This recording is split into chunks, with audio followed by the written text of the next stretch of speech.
What's up, Degrassi heads? Do we have a name for ourselves? I don't know. If you don't know what this is my Degrassi Dissected series where I'm going through every episode of Degrassi, the next generation ever. It's about having a conversation. To recap, we had Emma getting her computer privileges taken away, Ashley becoming school president, Terry getting drunk off her ass to impress Spinner, and embarrassing herself. Does any of that play into our next two episodes? Please join me as we look into episodes 105 and 106. Play the theme song. Whatever it takes, 388 episodes to go till I might explode, but I know I can make it through.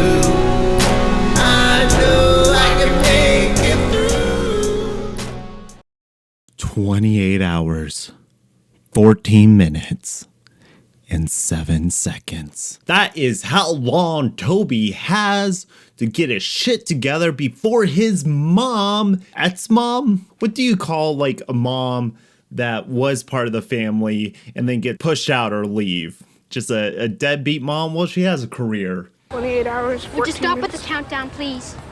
Sure. You've got Parents' Day in the bag. What? It's Parents' Day. What is Parents' Day? I don't know if I had Parents' Day in middle school or high school. I know my parents got called to come to the school and talk to my teachers, but that was for entirely separate situations. Toby is concerned. His mom is coming up, down, wherever she is. She's coming to Degrassi High. And Toby, his parents don't really get along, hence the divorce. And he doesn't want to start shit with his less than stellar grades. I mean, your parents aren't homicidal maniacs. I thought Kate and Jeff were getting along great. I'm not talking about Kate. Whoa. Your mom's coming tomorrow? Oh, man. I should sell tickets. That seems a little strong, buddy. I get it, parents fight, but joking about domestic abuse, I just can't get behind that. You're losing me a little bit, Toby. You still slay, but you're losing me. But at least he has his best friend, JT, always rocking just the coolest clothes, the coolest outfit. I'm curious if the characters picked out their own clothes, because some of the outfits are what you would expect a kid to be wearing, but then some of the other outfits do feel like what a adult would dress a kid in.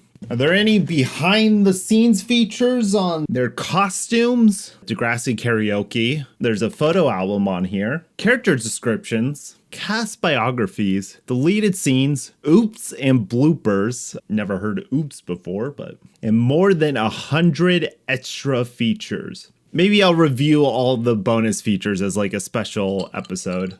So Toby's desperate to get out of Parents' Day. Hey, we could contaminate the water fountains with E. coli. That way they'd have to shut down the school, right? There probably is E. coli in the fountains. Actually, we test our water on a daily basis, boys.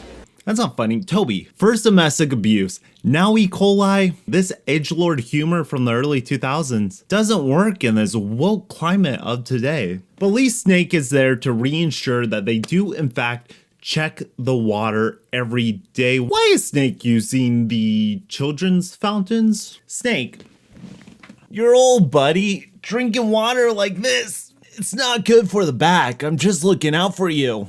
Ugh. Everyone knows water fountain water is not good. It's either way too warm to be satisfying with like a metallic taste in it, or it's so cold that it just hurts your teeth. Yo, sensitive teeth boys, where you at? That's why I prefer my water at room temperature. Just straight room temp, no thrills, nothing special. Water. Ashley's not there for the day, so we get this special broadcast by NAK. We're talking squeegee kids. Stalking street corners, waiting to pounce on unsuspecting cars, hijacking your hard-earned cash to waste on drugs and tattoos.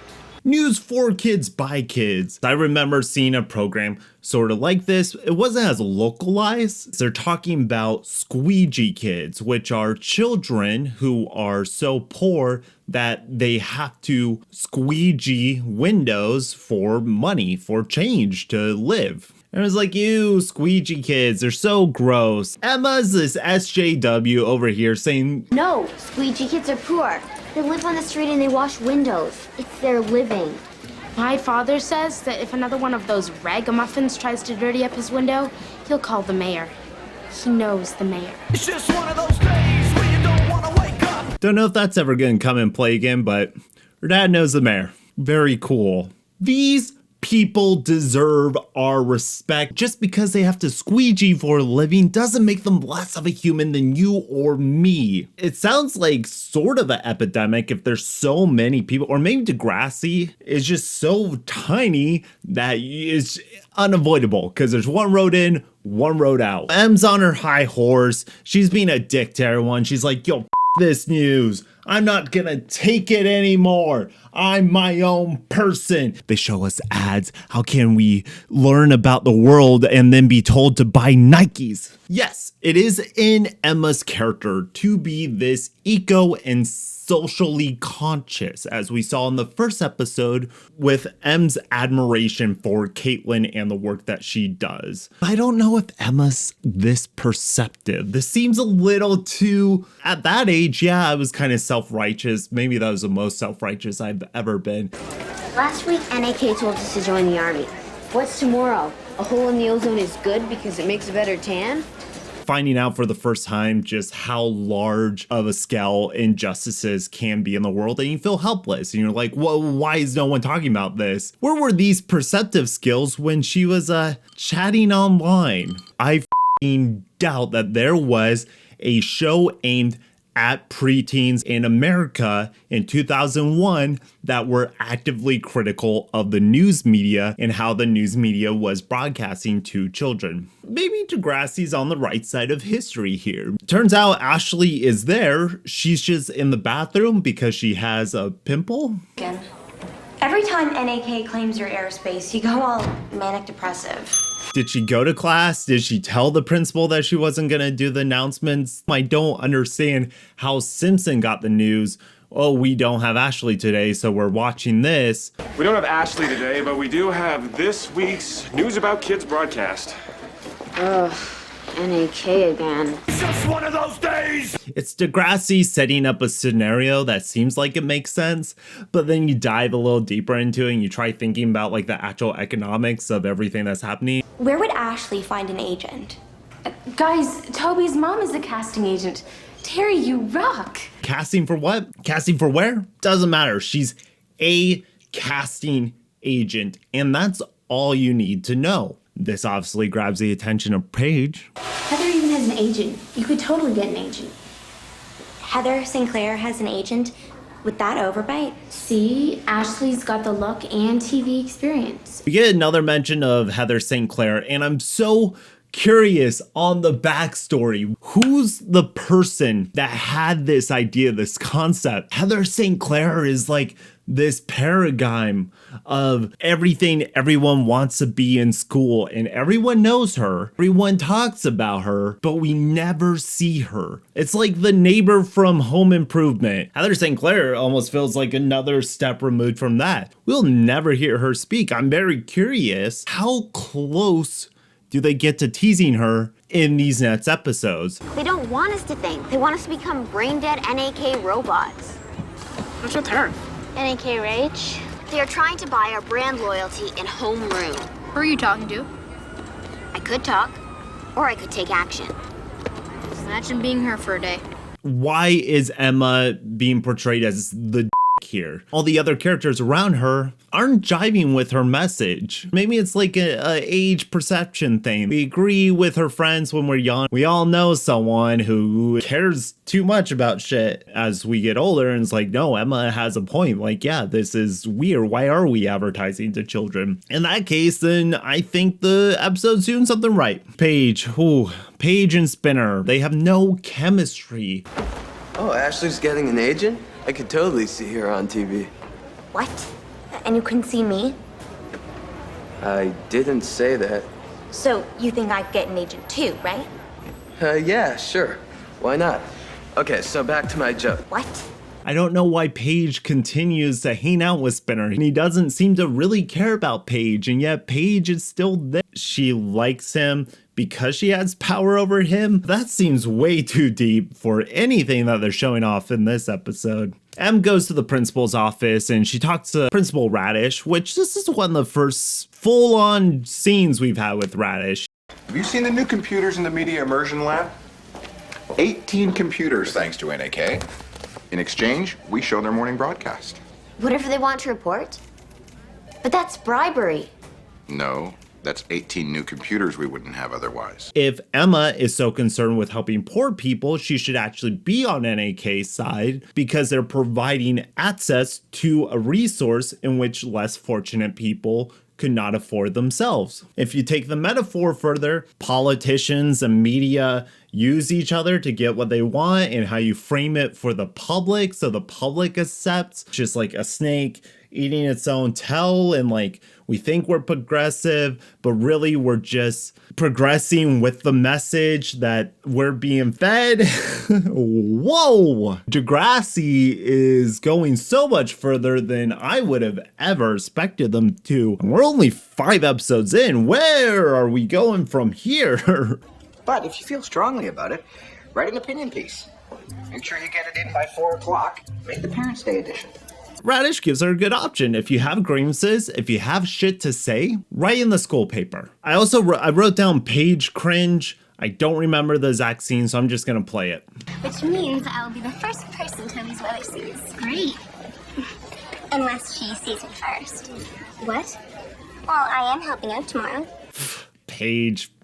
Emma and Manny go into the computer lab so they can write up their little op-ed. Sean, move your fucking bag, buddy. What are you doing? The fucking 1% taking up research. Wait, Sean's supposed to represent the underprivileged, the in-school representation of the squeegee kids, though he never has a voice and he never really says anything. Faceless people that Em is fighting for when really Sean is sitting right here. I don't know what that says. But then we get Toby being a fucking slayer. He's hacking into the computer. He's forging documents. Hey, Dad, you don't have to show up to the Parents' Day because Toby's doing A-okay. You can believe me. Toby, never change, buddy. You computer genius. Then we get like a second build up. Past it.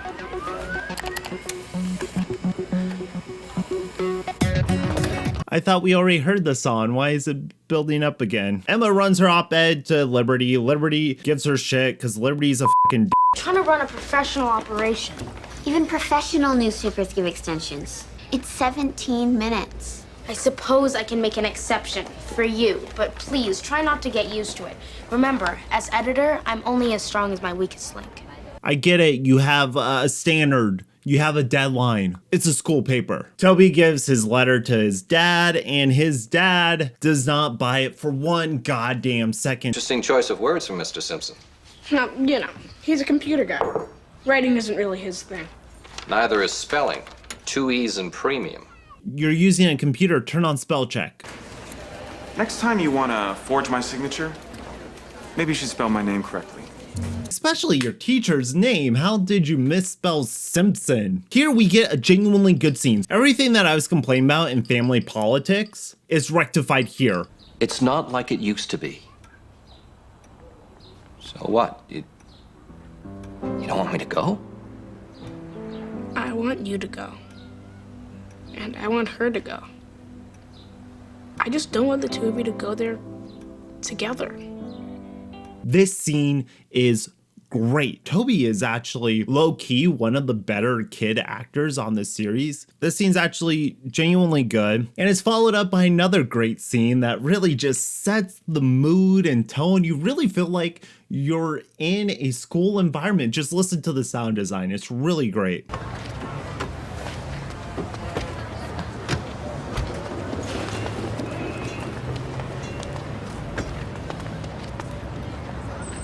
You know, that emptiness just brings me back to school. We get Ashley and Paige getting ready to meet Toby's mom, which I feel like Ashley should know Toby's mom or have met her before. Maybe not. Like, why do they want an agent? What are they hoping to do? We learn later Ashley is a really good singer. Does she want to be a singer now? Does she want to be an actor? Why does Paige want an agent? What is an agent to these girls? The show itself doesn't seem too concerned with her or her work. Welcome to Degrassi, Miss Isaacs.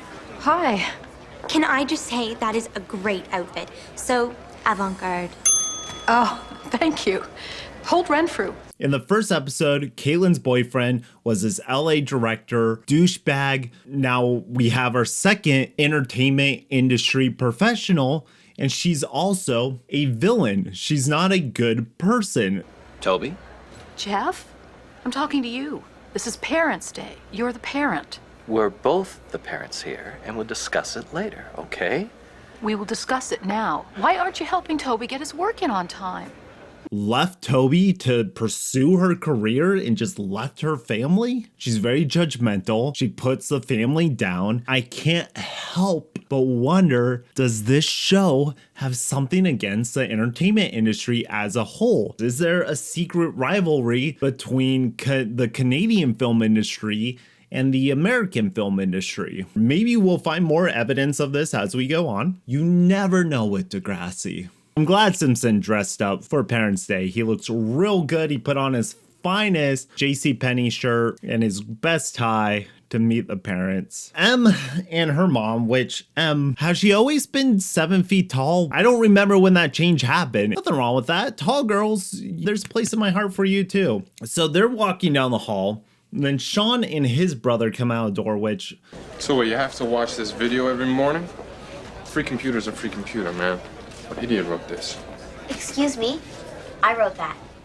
Oh, sorry, Don't look at her. It's my piece and I'm right. I'm surprised Sean's brother came to Parents' Day because as we get to learn, Sean's brother's kind of a burnout douche. He doesn't really seem like the type of guy that's like, yeah, let's go to your school and see how you're doing. I want to stay up with all your stuff. All we know is Sean is supposed to be poor. They're coming out of Rome and Sean's brother's talking about the paper that Emma just put out.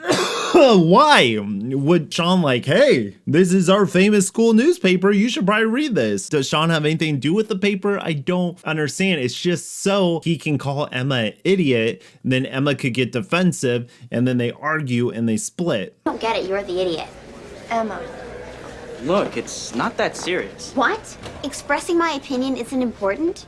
So Toby's getting his review. It's not going well. Toby is a little bit of a fuck up. He's brilliant, don't get me wrong. Toby is a brilliant mind, but he needs to apply himself. His assignments are late. His spelling is terrible. He skipped class, and his excuse was, what is going on here? One class. I got carried away in the computer lab. Isn't the computer lab where his media class takes place? Is there a separate computer lab that isn't Mr. Simpson's class that we've only seen taking place in the computer lab? Who wrote that? Toby takes responsibility when shit gets heated. I don't have an excuse, but Dad can't do my homework for me or make sure I go to class. It's my life, right? So it's my problem. He shuts everyone up and he says, no, this is my fault. You two cannot use me as a crutch anymore. Toby fucking slays. I mean, goddamn. Paige comes off a little too strong. Something to remember me by.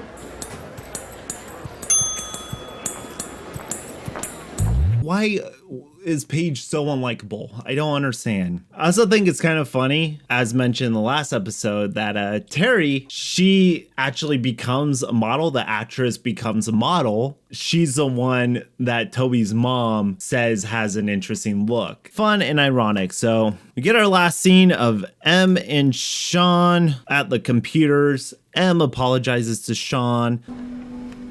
I'm sorry too. I'm a little outspoken. Runs in the family. Maybe it's contagious.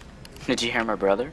Looks like garbage. Smells like garbage. I'm rooting for Em and Sean. They have a nice little back and forth and the whole opposites things. They can learn from one another. I still don't know who Sean is, but Em likes him, so I guess that's cool. Next time you want to forge my signature, maybe you should spell my name correctly. And erase the file from the server. Snake fucking owns Toby, and then we close out the episode. What's the lesson? Divorce is not a crutch. different opinions matter. This episode's about personal responsibility. It's questioning everything that's happening around you and coming to your own conclusions, but then owning up to those conclusions. And I must say, this episode has had probably the most interesting thesis statements and has explored them in the most interesting way. We got a really good scene with Toby and his dad. Emma's complaints about Kids Network is 100% legitimate. And they did a pretty good job of not making anyone seem like the villain aside from Toby's mom. Maybe that could have been softened, but you don't really have time to get into all the complexities about divorce. I think they did the best they could. I'm gonna give Parents' Day an A. This is my highest ranking so far, and I think it deserves it. I think this episode is genuinely interesting. You're acing it. Brings us to episode 106, The Mating Game. Degrassi is about to get a little sexy.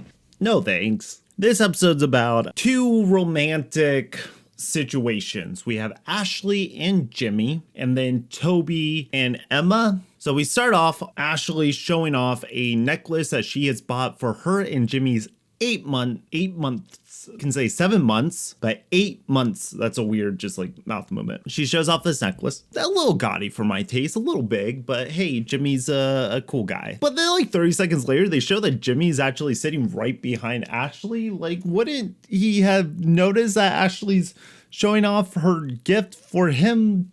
They favor the economy of storytelling over logical sense every time. Their English class is doing a Romeo and Juliet. There's a time period in every classroom across the world where they study Romeo and Juliet. Great story. You know what? Romeo and Juliet gets a total of 5 stars from Grace and Todd. Highly recommend. Ashley, not the Juliet to Jimmy's Romeo. It's actually Paige. Romeo, oh Romeo, wherefore art thou, Romeo? Which I say, poor casting. But this isn't drama class. This is just an English literature class. Ashley and Paige, they're kind of rivals. They both wanted to be casted by Toby's mom, even though they're friends. Girls, I'll never understand that. How can you hate a person, but then still be best friends with them? But Toby and JT have heard that, Out. Dr. Sally's coming to Degrassi. Today. Who's Dr. Sally? The sex lady. But she's only talking to the 8th graders, of course. Dr. Sandy, I think is her name. Dr. Sally's. She's gonna come and teach sex education to the 8th graders. It's very important to educate people at a young age. JT and Toby have sex on the mind. They got it on the mind. It's going around. She brings, like, props. And she gets graphic. As in pornographic? Sex fever in Degrassi. Toby starts fantasizing about Emma, to which I say, I didn't need to see the fantasy. You could just show Toby looking at Emma going, Instead, we get this very uncomfortable sexualization of Emma. And I'm going to bring it up. She was in the most physically uncomfortable situation a child could possibly be in. And now we're seeing her in a very dreamlike, and it's like, there's no reading the room with the characters. And that's just the way it is, folks. We just gotta accept that. But I'm still gonna call it out. We established in the last episode that Toby is a little bit of a fuck up. Hey man, thanks for letting me borrow your notes. Yeah. No problem, Sean. Really? Why is Sean taking the note of someone who isn't doing particularly well in the class? Maybe Toby has turned it around, but I don't know how many days it's been since Parents' Day. We get the sex education class, which comes a lot earlier than I thought it would. I thought that'd be the third act as the build up to sex education, but no, sex education comes right out of the gate. We get the guest speaker. She speaks openly to the kids. She doesn't sugarcoat it. Anatomically, physically, you're ready right now.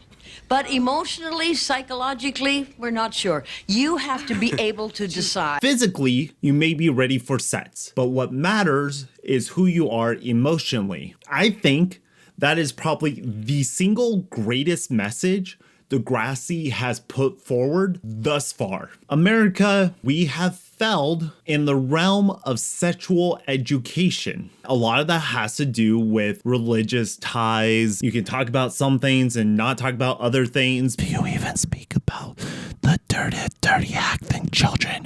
Well, they're gonna have sex, and we can't have sex because they're not married, because children can't marry. It's extremely important to empower people. This episode is a great example of why that's important. Thank you, the writers of Degrassi, for presenting a reasonable and logical look at sexual education for younger viewers. We actually see her putting the condom on the banana, and she talks about how important protecting oneself is. Yeah, I have a friend.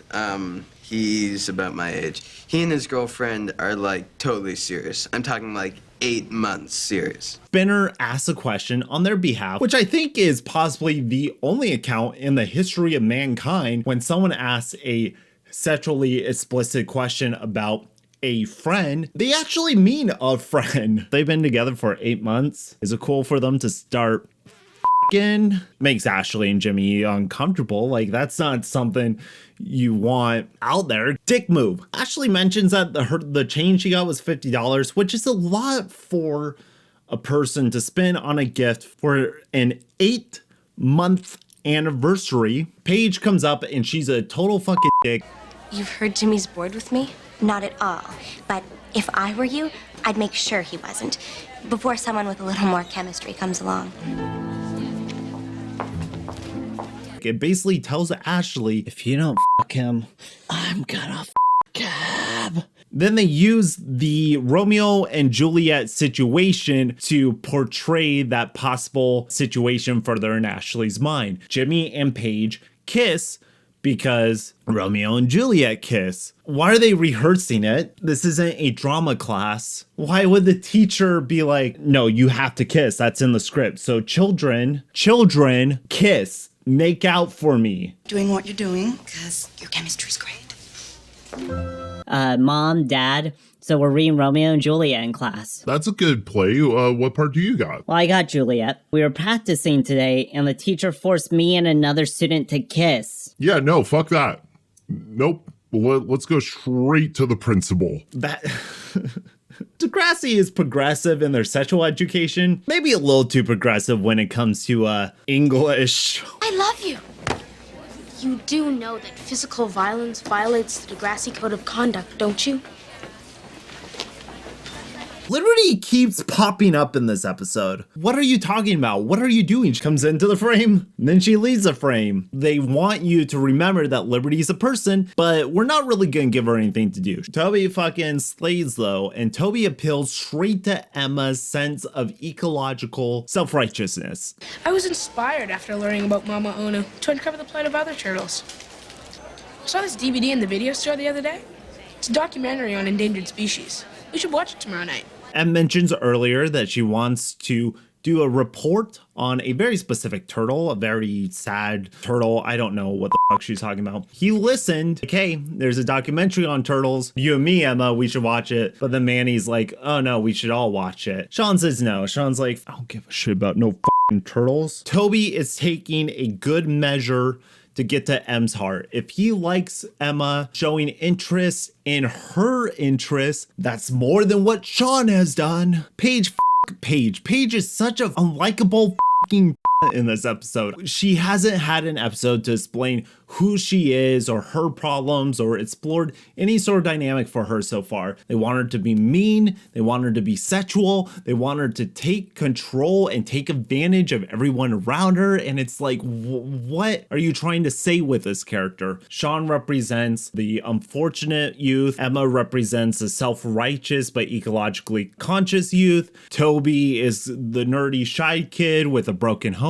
What the f is Paige representing? Vanity? The more they flesh out Paige, the like shittier and more one-dimensional she gets. Until, of course, her big story arc getting, I can't fucking wait to get there. After this, Ashley's just like, Remember what Dr. Sally said today? Well, I'm ready. Bitch, this is fame, not clout. I don't even know what that's about. Watch your mouth. Fine, I'm down to fuck. Better come over tonight, cause we're gonna fuck. That's what we're doing. After this, we get to see the famous Degrassi alleyway. There's one alleyway set on this back lot, and you see it time and time again. Let's give it up for the alleyway. Spinner, he did bring up the fact and the idea that Jimmy needs to get condoms. Good job, Spinner. You know, broken clock can still be read right if you don't look at it. I'm glad Jimmy has a friend to back him up and do the process with him. Not sure why the condoms come in like a tin can. Is that a thing in Canada? Ashley also buys condoms, and she says it's the guys' and girls' responsibility. Cheers, Ashley. Damn right, it's both your responsibility for sexual health. This show is killing it on that front. Why did she order them from online? Can't believe you can buy condoms on the net. Terry, you can buy anything on the net. Oh, sorry. Why did she order them from the net when she need them by tonight? Package for you. Hi. Yes, I was wrong. There's just a guy on a bike. He delivers packages. I didn't know we had same-day delivery back in 2001. It's hard to tell what's a fantasy in this sequence if Toby's using his master hacking skills or if he's just projecting that onto Emma. Can't help but feel for the guy. Toby slays so hard. I just wish Emma cared back and she saw him for the sweet and honest soul that Toby is. Come on, you guys, let's go watch Toby's DVD. Emma, you said you'd help proof this issue of The Grapevine, remember? It's scheduled in my Palm Pilot. Right. I'll be there in an hour, I promise. Liberty! Why do you have to ruin everything? Liberty is such a nuisance. She's so annoying. She's a vibe killer. And holy shit, this episode has one song. Cue it up. Let's hear this royalty-free Renaissance music. They pray, grant thou, lest faith turn to despair. Hey Ash, I was looking for you. Yeah.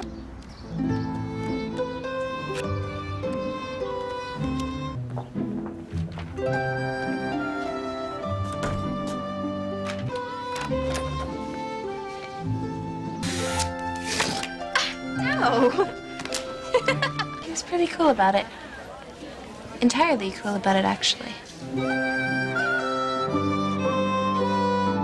I hope you enjoyed that because I know I sure did. I guess Emma's just part of the paper now. She wrote one op-ed and now she's just part of the paper. Liberty, with all her high journalistic integrity, is just like, yeah, Emma, I need you. I know I'm the editor, but I need you, Emma. Emma completely forgets about her friends. Shitty move, Emma, you selfish girl. Shouldn't everyone be worried she doesn't show up to Manny's house? Says she's gonna be there. No one is worried at where she went. I feel so fucking insane, but I can't let this go. God damn it, I will bury myself on this hill. She learns a little bit about Sean. He likes Cocker Spaniels, so I guess he's not the rough and tough guy that we thought he was. He likes dogs. He can't have a dog at his new place. Then we learn a little bit about Sean, and their relationship grows. We finally get like a reason for their chemistry and them liking each other. Back at Ashley's house, Jimmy and Ashley, they're getting ready for the deed. Ashley has to run out of the room. She can't even handle it. They're just kissing at this point. Jimmy holds up the condoms. Ashley walks in the room and then he just... Sorry about that. Ash. It's not what it looks like. Great fucking staging. They have a good, honest, goddamn conversation. Ashley says she's not ready. Jimmy says he's not ready.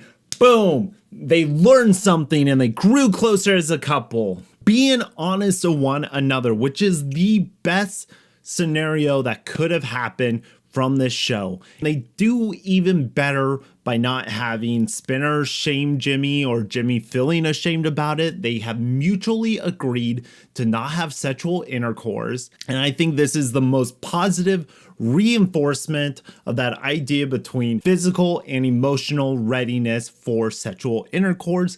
And this is probably the greatest representation of a message or lesson Degrassi has had thus far. Just a word of advice. Don't put a condom up to your lips. They're usually lubricated, even if they're not. Latex doesn't taste or feel great. That's just my advice to young viewers watching this. And Jimmy gets that bling, he gets that blam, he tells Spinner a lie. We all learn something. The lesson is communication. Communicate your feelings to one another. Toby, he is interested in Emma and he tried winning her affection, but he didn't communicate that he liked her. Emma completely misread Toby's intentions and he may have missed his opportunity to create a connection with Emma. Jimmy and Ashley were not communicating, but once they decided to communicate with one another and stop listening to all the outside peer pressures, they became closer. I must say, the mating game is another fucking stellar episode. The fantasies with Emma do kill it for me, so I'm gonna give the mating game an A-. Two really strong episodes today. Every show goes through growing pains, but I feel like these two episodes have done a lot of work to really expand on the characters. The mating game, I think, did a really good job of flowing the Ashley and Jimmy storyline thematically with the Toby and Emma storyline. They did that through camera work and they did that through plot and theming. Hopefully we can keep it up next time when we cover episodes 107 and 108. Thank you for watching me dissect these two Degrassi episodes. What you think? I hope you're watching along with me. If not, I hope you found my videos entertaining, educational, or just enjoyable in some way. Stay posy out there. Talk about sexual health with your partner. Communication's always good. Rock the fuck on. Toodles. Bye-bye.